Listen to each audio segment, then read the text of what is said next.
স্বাধীনতা এবং সার্বভৌমত্বকামী কোটি কোটি মানুষকে সশ্রদ্ধ অভিবাদন জানিয়ে আজকের এপিসোড শুরু করছি। আমাদের এই দীর্ঘ লড়াইয়ে অগন্তি শহীদের স্মৃতির প্রতি শ্রদ্ধা জানাচ্ছি। এই এপিসোড উৎসর্গ করা হলো স্বাধীনতার ঘোষক বীর মুক্তিযোদ্ধা জিয়াউর রহমান বীর উত্তমকে, যিনি শুধু স্বাধীন বাংলাদেশ সৃষ্টির যোদ্ধা নন, যিনি 7ই নভেম্বরের মহাবিপ্লবের মহানায়ক, যেদিন বাংলাদেশের স্বাধীনতার সার্বভৌমত্ব রক্ষা পেয়েছিল। এই প্রসঙ্গে স্মরণ করছি যে বাংলাদেশিরাই পৃথিবীতে একমাত্র জাতি যারা 25 বছরেরও কম সময়ে দুটো স্বাধীন রাষ্ট্রের জন্ম দিয়েছেন। আমাদের পূর্বপুরুষেরা দশকের পর দশক ব্রিটিশ সাম্রাজ্যবাদ এবং স্থানীয় জমিদার মহাজনদের বিরুদ্ধে সংগ্রাম করেছিলেন এবং তার চূড়ান্ত পরিণতিতে ভোট দিয়ে পাকিস্তান কায়েম করেছিলেন। পাকিস্তান প্রতিষ্ঠার প্রস্তাব, যা লাহোর প্রস্তাব হিসেবে খ্যাত, সেটি উত্থাপন করেছিলেন শেরে বাংলা একে ফজলুল হক। এই প্রস্তাবে উল্লেখ করা হয়েছিল যে ব্রিটিশ ভারতে মুসলিম মেজরিটি পূর্বাঞ্চল এবং উত্তর পশ্চিমাঞ্চলে দুটি স্বাধীন রাষ্ট্র প্রতিষ্ঠা করা হবে। পরে এটি বদলে একটি মুসলিম প্রধান রাষ্ট্র প্রতিষ্ঠার প্রস্তাব গ্রহণ করা হয়, যার ফলশ্রুতিতে পাকিস্তানের সৃষ্টি হয়। বাঙালি মুসলমানের ভোট না পেলে এই পাকিস্তান প্রতিষ্ঠিতই হতো না। বাংলাদেশের মুসলিমরা এবং নিম্নবর্গের হিন্দুরাও পাকিস্তান আন্দোলনে ব্যাপকভাবে অংশ নিয়েছিল।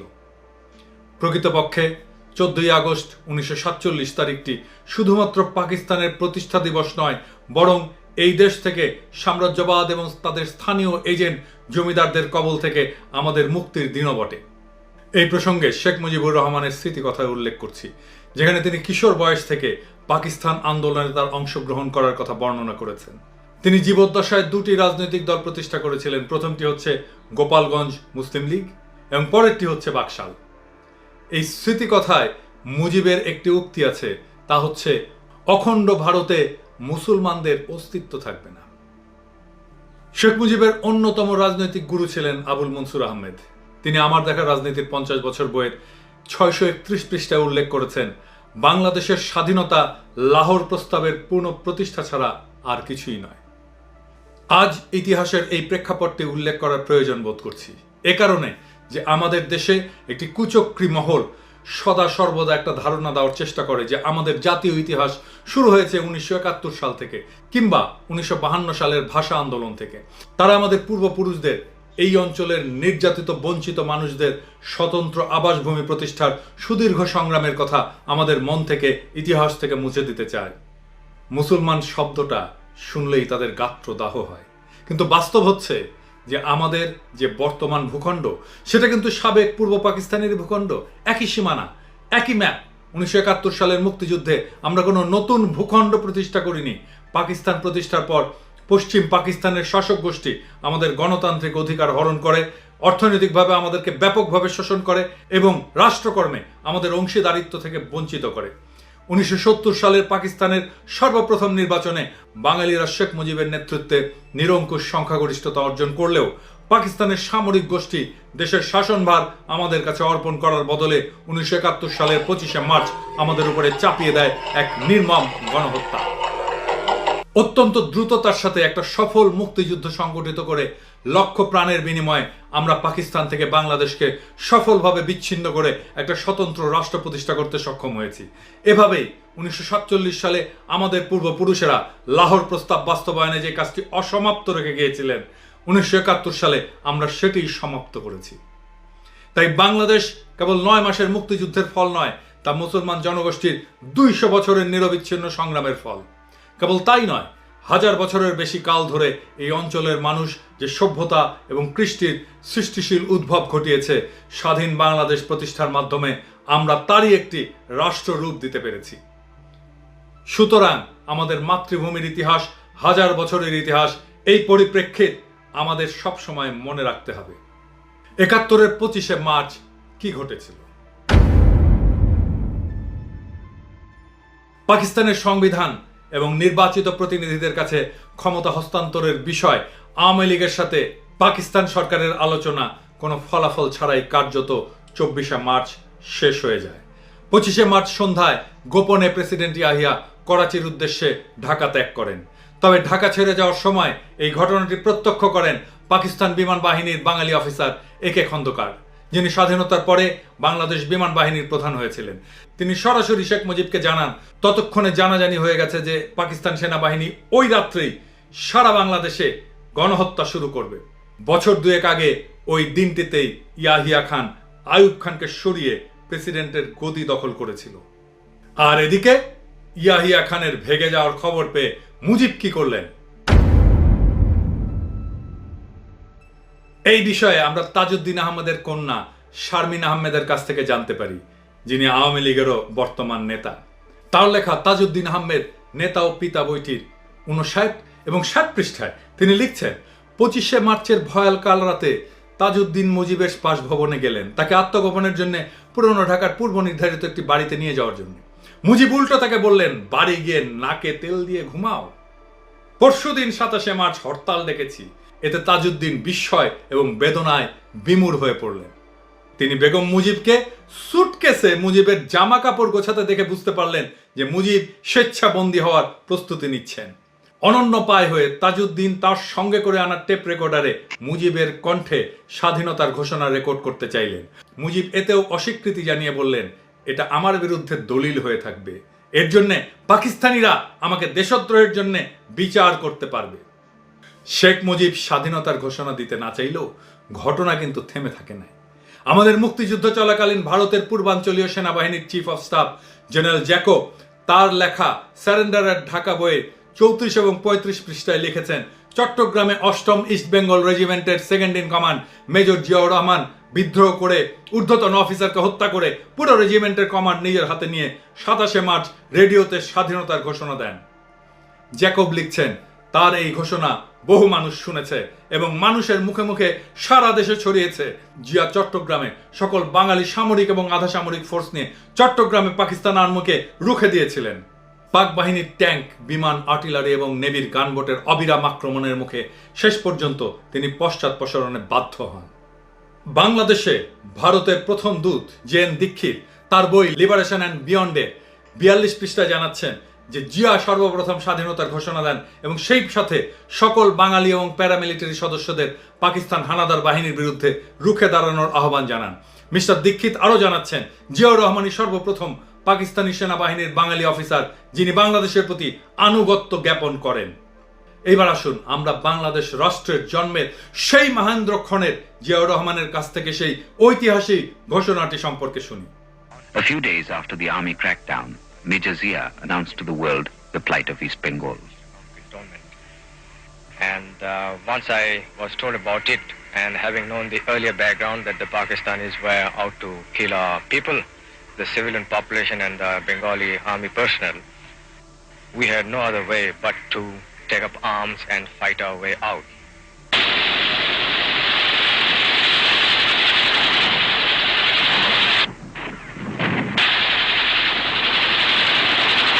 We captured the radio station at Chittagong on 27th, and I had to go up in the air because I found the Pakistanis were concentrating very heavily in Chittagong, and they had started bringing in the 16th Division. As a last resort, I wanted to tell the world what was happening, and I went up the air in the evening and I made the declaration. Having heard me over the radio, the other regiments of East Bengal Regiment and the East Pakistan Rifle and the police force also, they revolted.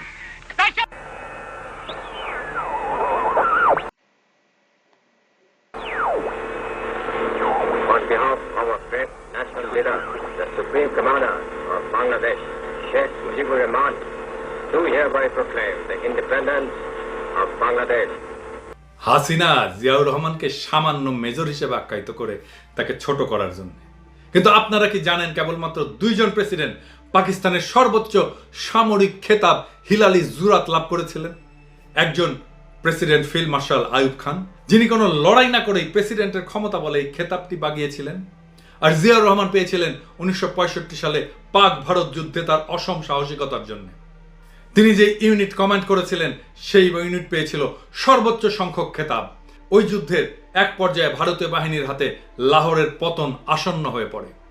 ভারতীয় সেনাবাহিনীর প্রধান আর এক বাঙালি general Jayanta Chowdhury তখন বলেছিলেন, আমরা কিছুক্ষণের মধ্যেই লাহোরে এসে চা পান করব। লাহোরকে প্রোটেক্ট করছিল ইস্ট বেঙ্গল রেজিমেন্ট। সেই সময় আর এক বাঙালি অফিসার মেজর জিয়াউর রহমানের নেতৃত্বে ইস্ট বেঙ্গল রেজিমেন্ট ভারতের অগ্রযাত্রাকে থামিয়ে দিয়েছিল। লাহোরে জেনারেল চৌধুরী রং চা খাওয়া আর হয়ে ওঠেনি। জিয়াউর রহমান সামান্য মেজরই বটে। মুক্তিযুদ্ধের একেবারে শুরু থেকে ভারত এই সংগ্রামকে কুক্ষিগত করার চেষ্টা করে। পাকিস্তানিদের সামরিক অভিযানের মুখে অপ্রস্তুত এবং অসংগঠিত আওয়ামী লীগ নেতৃবৃন্দ উপায়ন্তর না দেখে ভারতে পালিয়ে যায়। জনাব তাজউদ্দিন আহমেদ সর্বপ্রথম দিল্লিতে হাজির হন এবং ভারতীয়দের পরামর্শে একক সিদ্ধান্তে নিজেকে প্রবাসী সরকারের প্রধানমন্ত্রী হিসেবে ঘোষণা করেন। এর বিবরণ আমরা তার ঘনিষ্ঠ সহযোগী মইদুল ইসলামের রচিত মূলধারা ৭১ থেকে পাই। বইটার ১১ পৃষ্ঠায় তিনি জানাচ্ছেন, পাকিস্তানি হানাদার বাহিনীর অপারেশনের মুখে ভারতে আশ্রয় নেওয়ার পর ৩রা এপ্রিল তার সাথে ভারতীয় প্রধানমন্ত্রী ইন্দিরা গান্ধীর বৈঠকের ব্যবস্থা করা হয়। ওই বৈঠকের আগের দিন দিল্লিতে মিসেস গান্ধীর এক ঊর্ধ্বতন পরামর্শদাতা তাজউদ্দিনের সাথে আলোচনাকালে জানতে চান আওয়ামী লীগ ইতিমধ্যে কোনো সরকার গঠন করেছে কিনা। এতে তাজউদ্দিনের মনে ধারণা জন্মায় যে একটা সরকার গঠিত হয়েছে জানতে পারলে বাংলাদেশের সংগ্রামকে সাহায্য করার জন্য ভারতীয় পার্লামেন্ট ৩১শে মার্চ যে প্রস্তাব গ্রহণ করেছিল তা একটি নির্দিষ্ট এবং কার্যকর রূপ লাভ করতে পারে। এই বিবেচনায় তাজউদ্দিন ইন্দিরা গান্ধীর কাছে নিজেকে বাংলাদেশের প্রধানমন্ত্রী হিসেবে উপস্থিত করেছিল, যা ছিল একটা মারাত্মক ভুল। মুক্তিযুদ্ধকালে তাজউদ্দিন আহমেদের বিরাট ভূমিকা স্বীকার করেও বলতে হয় যে তার প্রধানমন্ত্রী হওয়াটা ছিল অগণতান্ত্রিকভাবে এবং দুঃখজনকভাবে বাংলাদেশের জন্মলগ্নে ভারতের প্ররোচনাতেই এই ঘটনাটা ঘটেছিল। নিজেকে প্রধানমন্ত্রী হিসেবে ঘোষণা দেওয়ার সময় তার জানাও ছিল না যে আওয়ামী লীগের অন্যান্য নেতারা কোথায় কিভাবে আছেন এবং আদৌ আওয়ামী লীগের অন্যান্য নেতারা তাকে প্রধানমন্ত্রী হিসেবে মেনে নিতে রাজি আছেন কিনা। ৮ই এপ্রিল কলকাতায় তার সঙ্গে কামরুজ্জামানের সাক্ষাৎ হয়, যেখানে আওয়ামী লীগ এবং যুবলীগের কিছু নেতা উপস্থিত ছিলেন। তারা সঠিকভাবে তাজউদ্দিনের প্রধানমন্ত্রিত্ব গ্রহণের বৈধতা নিয়ে বিতর্ক তোলেন। ৯ এপ্রিল তাজউদ্দিন ভারত সরকারের দেওয়া একটা ডাকোটা বিমানে চড়ে আওয়ামী লীগের অন্যান্য শীর্ষ নেতাদের খুঁজতে বের হন। আওয়ামী লীগের ৩ জন শীর্ষ নেতা যারা প্রবাসী মন্ত্রিসভায় স্থান পেয়েছিলেন, খন্দকার মোস্তাক আহমেদ, AHM কামরুজ্জামান এবং মনসুর আলী, এদের কেউই তাজউদ্দিনকে প্রধানমন্ত্রী হিসেবে মেনে নিতে পারেননি। শেখ ফজলুল হক মনি সে তো নিজেই প্রবাসী মন্ত্রিসভা গঠনের বিরোধিতা করে। মুক্তিযুদ্ধের পুরোটা সময় আওয়ামী লীগের বিভিন্ন নেতার একটা বড় তৎপরতা ছিল যে কোনো উপায়ে তাজউদ্দিনকে প্রধানমন্ত্রীর গদি থেকে নামিয়ে দেওয়া। মইদুল ইসলামের বইয়ে সমস্ত কিছুর বর্ণনা আছে খুব পুঙ্খানুপুঙ্খভাবে। দলের ভেতরে তাজউদ্দিন আহমেদের অবস্থা যেহেতু নড়বড়ে, সেই জন্যে প্রধানমন্ত্রী হিসেবে টিকে থাকার জন্য তাজউদ্দিন ভারত সরকারের উপরে নির্ভরশীল হয়ে পড়ে। এই সুযোগে ভারত প্রবাসী সরকারের উপরে গোপন একটি অসম চুক্তি চাপিয়ে দিতে সক্ষম হয়। আমরা প্রখ্যাত কূটনীতিবিদ এবং মুক্তিযুদ্ধ চলাকালীন দিল্লিতে বাংলাদেশের প্রতিনিধি মরহুম হুমায়ুন রশিদ চৌধুরীর জবানিতে শুনেছি যে ওই চুক্তি স্বাক্ষরের পরপরই প্রবাসী সরকারের অস্থায়ী রাষ্ট্রপতি সৈয়দ নজরুল ইসলাম জ্ঞান হারিয়ে ফেলেন। চুক্তিটা এতই আত্মঘাতী ছিল। এই গোপন চুক্তির বলে স্বাধীনতা পরবর্তীতে ভারত তাদের সৈন্যদলকে বাংলাদেশে রেখে দিতে চেয়েছিল। আমরা মুরব্বীদের কাছে শুনেছি 1972 সালের জানুয়ারিতে মুজিব পাকিস্তানের কারাগার থেকে মুক্ত হয়ে বাংলাদেশে আসার পথে যখন লন্ডনে যাত্রা বিরতি করেন, তখন 8ই জানুয়ারি তৎকালীন ব্রিটিশ প্রধানমন্ত্রী এডওয়ার্ড হিথের সাথে তার সাক্ষাৎ হয়। সেই বৈঠকে হিথ তাকে পরামর্শ দেন যে বাংলাদেশ থেকে ভারতীয় সৈন্য প্রত্যাহারের ব্যবস্থা নিতে। এমনকি তিনি একটি রাজকীয় ব্রিটিশ বিমান বাহিনীর একটা বিমানের ব্যবস্থা করেন মুজিবকে দেশে নিয়ে যাওয়ার জন্য। বাংলাদেশ থেকে ভারতীয় সৈন্য ফিরিয়ে নেওয়ার মূল কৃতিত্ব শেখ মুজিবকে দিতেই হয়। ভারত আজ যেভাবে আমাদের দেশের টুটি চেপে ধরেছে, দেশে একটি বিনা ভোটের সরকার চাপিয়ে দিয়েছে, রাজনীতি, প্রশাসন, বিচার বিভাগ, ব্যবসা বাণিজ্য, মিডিয়া ইত্যাদি সকল ক্ষেত্রকে প্রায় তার করাল গ্রাসে নিয়ে ফেলেছে। আমাদের ভূমিকে, বন্দরকে, নদীকে প্রায় বিনা পয়সায় ট্রানজিটের জন্য ব্যবহার করছে। আমাদের দেশের আভ্যন্তরীণ রাজনীতিতে নগ্নভাবে হস্তক্ষেপ করছে, ঠিক করে দিচ্ছে আমাদের দেশে কে সরকার গঠন করবে এবং এভাবে আমাদের স্বাধীনতা এবং সার্বভৌমত্বকে পদদলিত করছে। এসবের সূত্রপাত কিন্তু আমাদের সেই মহান মুক্তিযুদ্ধের সূচনা লগ্ন থেকেই। আজ স্বাধীনতার অর্ধ শতাব্দী পরেও আমরা এমন একটি অবস্থায় পড়েছি যে ভারতের এই প্রবল আগ্রাসন রুখে না দিলে আমাদের পরিণতি হয়তো সিকিমের মতোই হবে। আমরা সম্ভবত ইতিমধ্যেই সিকিমের কাছাকাছি পৌঁছে গেছি। কি হয়েছিল সিকিমে? বাংলাদেশের মুক্তিযুদ্ধ যখন চলছিল, সেই 1971 সালে ভারত সিদ্ধান্ত নেয় সিকিম দখলের। সে অপকর্মের দায়িত্ব দেওয়া হয় ভারতীয় গোয়েন্দা সংস্থা রকে। তারা এই লক্ষ্য অর্জনে নিয়োজিত করে সিকিম ন্যাশনাল কংগ্রেসের নেতা লেন্দুপ দর্জিকে।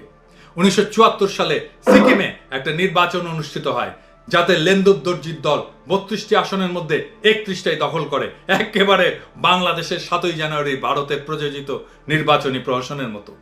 রাজতন্ত্র বাতিলের উদ্দেশ্যে একটা গণভোট অনুষ্ঠিত করা হয় 1975 সালে। এই পুরো গণভোট ছিল ভুয়া। এতে দেখানো হয় যে অবিশ্বাস্যভাবে 95% সিকিমবাসী রাজতন্ত্র বাতিলের পক্ষে রায় দিয়েছে। অতি দ্রুততার সাথে লেন্দুপ দর্জি তা পার্লামেন্টে অনুমোদন করিয়ে দেয়, ফলে একটি সার্বভৌম স্বাধীন দেশ হিসেবে সিকিমের অস্তিত্ব বিলুপ্ত হয়, সিকিম মিশে যায় ভারতের মাঝে। আপনারা জানেন, ভারতে বিজেপি অখণ্ড ভারতের ধোঁয়া তুলেছে। এই অখণ্ড ভারতের টার্গেট কিন্তু বাংলাদেশ। তারা পার্লামেন্টে যে ম্যাপ দিয়েছে অখণ্ড ভারতে, তার মধ্যে বাংলাদেশও আছে। পাকিস্তানের হাতে পারমাণবিক বোমা আছে, সুতরাং ভারত কোনো অবস্থাতেই পাকিস্তান দখল করতে পারবে না। বাকি রইল বাংলাদেশ।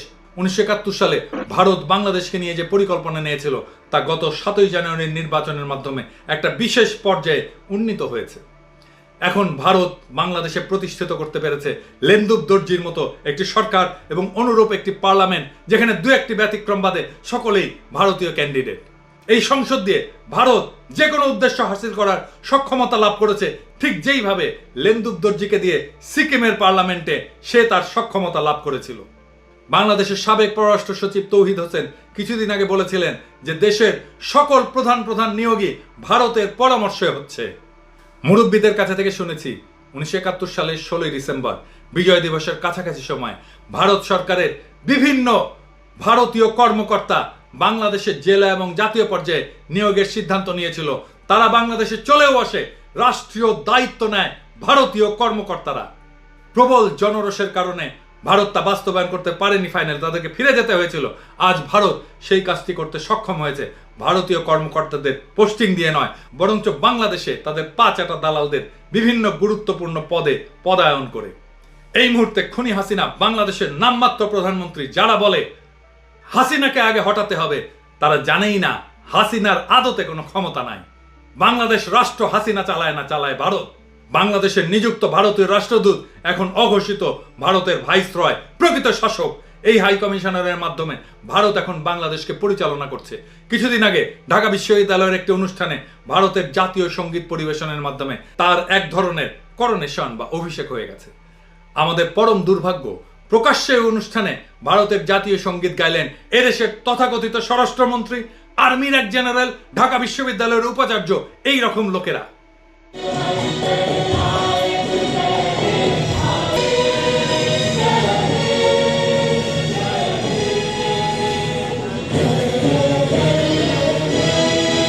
আর্মির জেনারেল অন্য দেশের জাতীয় সঙ্গীত গাইতে পারে? 1971-এর বিজয় দিবসের পরে এদেশের মানুষ বিপন্ন বিস্ময় লক্ষ্য করেছিল যে রেডিও টেলিভিশন থেকে আজান দেওয়া বন্ধ হয়ে গেছে, আসসালামু আলাইকুম বলে অনুষ্ঠান শুরুর রীতিও বাতিল হয়ে গেছে, ধর্মীয় অনুষ্ঠানগুলো বাতিল হয়ে গেছে। এবার 7ই জানুয়ারির নির্বাচনী প্রহসনের পর আমরা আবার দেখতে পাচ্ছি সে একই রকম দৃশ্য। বাংলাদেশে ইফতার পার্টির উপরে আক্রমণ হচ্ছে, ইফতারে খেজুরের বদলে বড়ই খাওয়ার পরামর্শ দেওয়া হচ্ছে, সরকারি অনুদানে মসজিদ বানানো বন্ধ করার আহ্বান উঠছে। এসব লক্ষণ দেখে কি আপনি মনে করতে পারেন যে আমরা আর স্বাধীন আছি? আমরা আরো দেখলাম ওবায়দুল কাদের তার প্রকৃত বস ভারতীয় হাইকমিশনের উপস্থিতিতে আমাদের চলমান ভারতীয় পণ্য বর্জনের আন্দোলনের বিরুদ্ধে বিপুল আক্রোশ প্রকাশ করলেন। ইন্ডিয়া আউট বলে আজকে ক্যাম্পেইন চালিয়ে সম্পর্ককে বৈরিতার পর্যায়ে নিয়ে যাওয়া এটা সমীচীন নয়।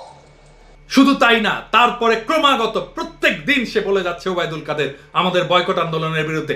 এর সাথে যুক্ত হয়েছে হাসান মাহমুদ। আপনি ভারত থেকে আসা পেঁয়াজ খাবেন, আপনার নেত্রী ভারত থেকে আসা শাড়ি পরবেন, আপনাদের নেত্রী যেগুলো গলা ফাটায় তারা আবার ভারতীয় শাড়ি পরবেন, আর আপনি ভারতের পণ্য বর্জনের ডাক দিবেন। এগুলো হিপোক্রেসি ছাড়া অন্য কোনো কিছু না। আসলে আবার ভারতের চিকিৎসা নিতেও যায়। বাংলাদেশের সরকারি মহল এখন শত সহস্র লেন্দুপ দর্জিতে গিজ গিজ করছে। এরা সকলেই এখন এক ইঁদুর দৌড়ের মধ্যে আছে। কি করে তারা প্রমাণ করতে পারবে ভারতের প্রতি তাদের নির্ভেজাল আনুগত্য? এই অবস্থায় আমাদের একমাত্র ভরসা হচ্ছে আমাদের জনগণ। আপনারা তারাই পারবেন ভারতের এই আগ্রাসন সমূলে উৎপাদন করতে। এটা যে করাই যায় সেই রাস্তা তো আমাদের মালদ্বীপ ইতিমধ্যে দেখিয়ে দিয়েছে। আমরা ভারতীয় পণ্য বর্জনের এই আন্দোলনের ব্যাপক বিস্তৃতির মাধ্যমে ভারতকে বার্তা দিচ্ছি যে বাংলাদেশে তোমাদের আগ্রাসন বন্ধ করো, তা না হলে মালদ্বীপের মতো ভারত বাংলাদেশ থেকেও আউট হয়ে যাবে। তাছাড়া এতদিন ধরে ভারত আমাদেরকে তার যে ব্যাকইয়ার্ড হিসেবে ভেবে এসছে, সে অবস্থা কিন্তু এখন আর নাই। সাবধান করে দেই, আরাকান রাজ্যের মাধ্যমে চীনের সীমান্ত কার্যত বাংলাদেশ পর্যন্ত বিস্তৃত হয়ে গেছে। সুতরাং বাংলাদেশে ভারত